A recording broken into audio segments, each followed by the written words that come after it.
Okey, selamat salam sejahtera. Saya ucapkan kepada Puan Siti Nurazilah bin Muhammad Said. So, kami daripada kumpulan 12 akan membincangkan ataupun membentangkan tentang topik yang kami pilih, iaitu gangguan bipolar. Okey, sebelum saya nak meneruskan kepada pembentangan, so saya nak akan memperkenalkan ahli kumpulan terlebih dahulu. Yang pertama ada Helena Ran, nombor matrik 69809. Seterusnya ada Mac Fraser, nombor matrik 72927. Seterusnya ada Nur Asmida binti Ismaon, nombor matrik 72942.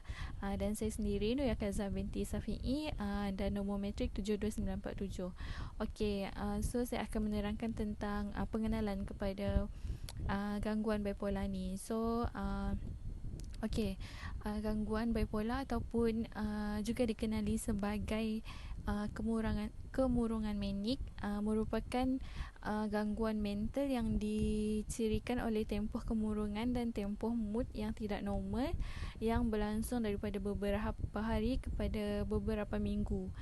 Sekiranya mood meningkat teruk atau dikaitkan dengan psikosis, ia akan dipanggil sebagai mania. Sebaliknya, jika ianya kurang teruk ataupun tidak teruk, ianya akan dipanggil sebagai hipomania. Okey, semasa mania, seseorang akan berkelakuan ataupun merasakan tidak bertenaga, gembira tetapi dan juga mudah marah, dan mereka juga sering melakukan keputusan tanpa mengira ataupun menitik beratkan akibat daripada keputusan yang mereka lakukan. Okey, so biasanya terdapat juga keperluan tidur yang kurang semasa fasa manik, dan semasa tempoh kemurungan, individu mungkin mengalami tangisan ataupun pandangan negatif terhadap kehidupan dan hubungan yang buruk kepada orang lain. Okey, risiko untuk melakukan gejala negatif seperti membunuh diri amat tinggi dalam jangka masa 20 tahun, dan 6% daripada mereka yang mengalami gangguan bipolar ni mati akibat akibat membunuh diri. Sementara 30 hingga 40% terlibat dalam kemalangan.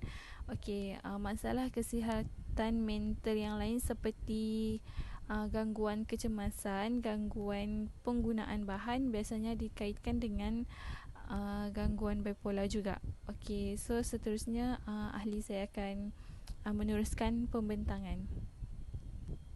Hai, saya Mac Fraser Dili dan saya akan teruskan dengan jenis dan simptom bipolar.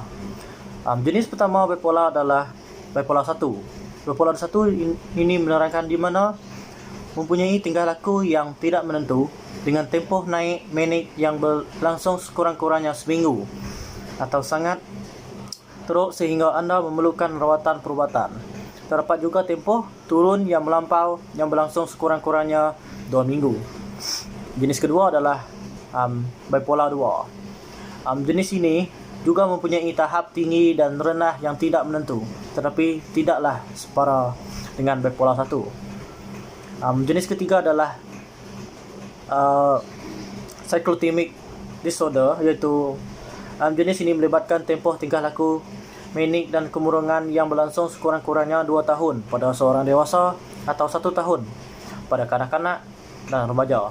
Gejala ini tidak begitu kuat seperti gangguan bipolar 1 dan bipolar 2. Saya teruskan dengan gejala atau simptom. Dalam gangguan bipolar, episod dramatis mood tinggi dan rendah tidak mengikut corak yang ditetapkan. Seseorang mungkin merasakan keadaan mood yang sama seperti tertekan dan manik beberapa kali sebelum beralih ke suasana yang sebaliknya.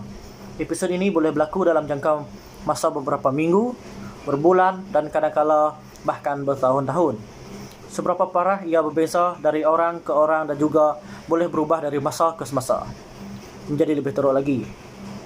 Gejala pertama adalah gejala mania. Gejala mania di sini menerangkan seorang itu kebahagiaan, harapan dan kegembiraan yang berlebihan. Keduanya adalah perubahan mendadak dari menjadi gembira kepada mudah marah dan bermusuhan pada orang lain. Seterusnya adalah keresahan dan mudah terganggu.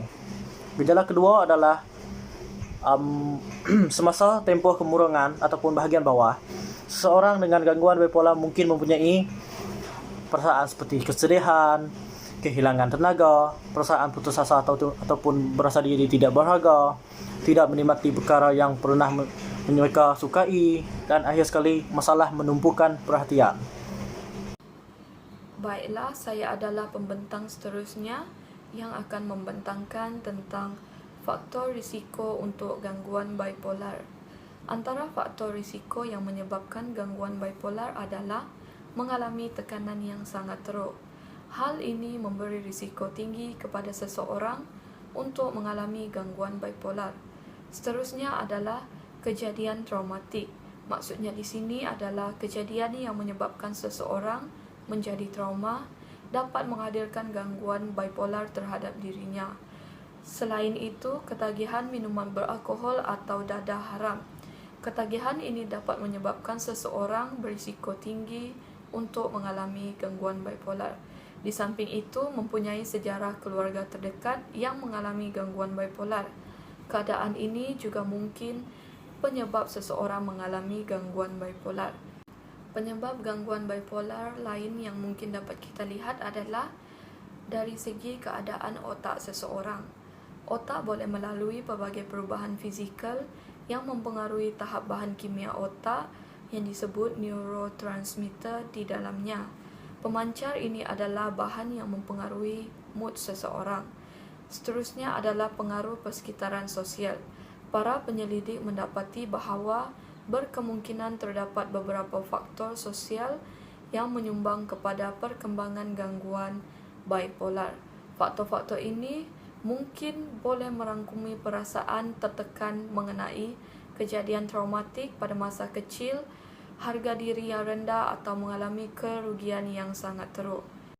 Hai. Seterusnya saya akan membentangkan tentang diagnosis dan juga rawatan bipolar, iaitu diagnosis yang pertama ialah pemeriksaan fizikal, iaitu doktor mungkin melakukan ujian fizikal dan juga ujian mamam untuk mengenai pasti sebarang masalah perubatan yang boleh menyebabkan gejala tersebut. Yang kedua adalah penilaian psikiatri, iaitu doktor boleh merujuk ke psikiatri yang akan bercakap tentang fikiran, perasaan dan juga corak tingkah laku. Yang ketiga ialah carta mood, iaitu mungkin diminta untuk menyimpan catatan harian mengenai mood, corak tidur maupun faktor lain dapat membantu diagnosis dan juga rawatan yang tepat.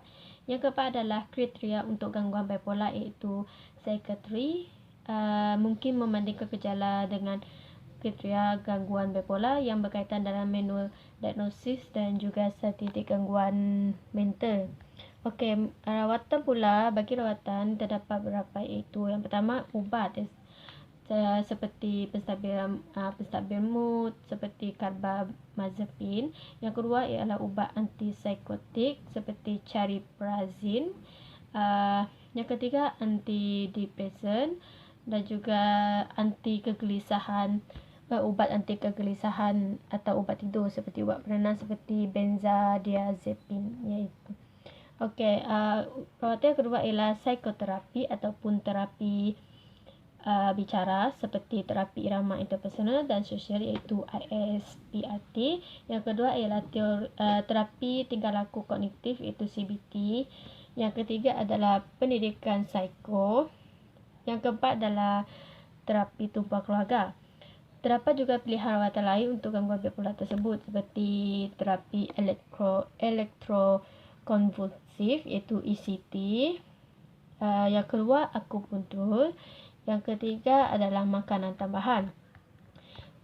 Selain itu, perubahan gaya hidup juga dapat membantu rawatan bipolar, seperti lakukan senaman secara berkala, tetap mengikut jadual makan dan tidur, belajar mengenai perubahan mood seseorang dan sebagainya.